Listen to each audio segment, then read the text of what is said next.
Other application of the formula of compound interest.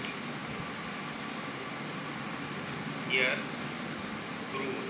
The word growth can be used in several ways, such as the growth of industries in the country. Number 2, the rapid growth of plants, inflation, etc. When the growth of industries is taken into consideration,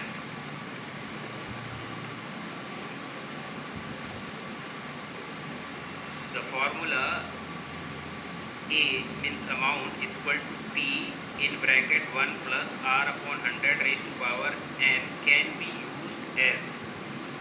So see, this is the formula of amount in case of compound. When interest is compounded, then amount is equal to principal 1 plus R upon 100 raised to power n. So this formula can be used. Number 1, production after n years is equal to initial or original production into 1 plus R upon 100 raised to power n. Here you see, this is the formula. Amount is equal to principal in bracket 1 plus R upon 100 raised to power n. So this formula can be used here. This is the, in place of amount, we can find out the production after n years. And then in place of P, initial or original production, multiplied by 1 plus R upon 100 raised to power n. Okay, so here production after n year can be used as A, and then initial or original production can be used as a P. Then present production is equal to production n years ago. You see, this present production can be taken in place of amount, and when you take the present production as a amount, then production n years ago will be taken as a principal. Then 1 plus R upon 100 raised to power n. In each case, rate of growth in production is R%.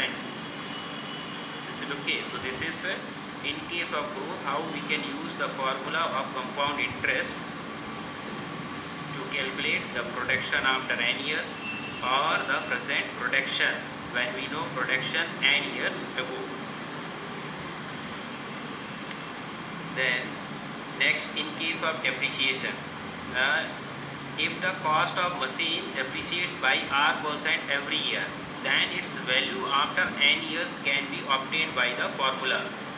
See, when we buy a new machine, then its cost is something, and its cost reduces after few years.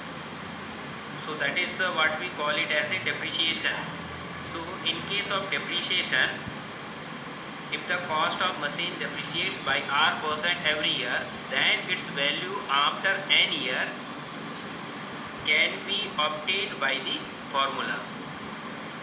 So here, value after n years, this will be taken in place of amount, is equal to present value into, that is 1 minus R upon 100 raised to power n. When cost of something goes down year after year, or as the time passes, then in here we will take the minus sign. So here value after n years, we can find out the value of a machine or any object after n years, that will be taken as a amount, is equal to, here this present value will be taken as a principal, and then in bracket 1 minus R upon 100 raised to power n.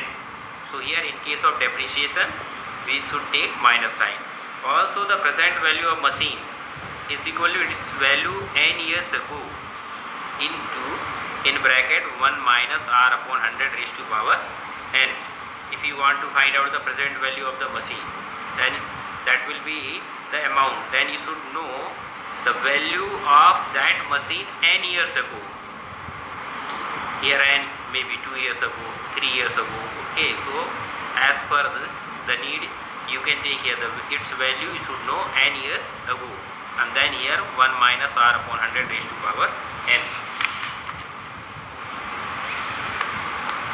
And third is here population problems. when the population of a town, city, village, etc. increases at a certain rate per year, then the formula amount is equal to principal 1 plus r upon 100 whole raised to power n can be used as the population after n years is equal to present population. So you see population after n year, you can find out this will be taken as a amount, then present population will be taken as a principal in bracket 1 plus r upon 100 raised to power n. Then present population, if you want to find out the present population, then this will be taken in place of amount, and then population n years ago will be taken in place of principal, then 1 plus r upon 100 raised to power n.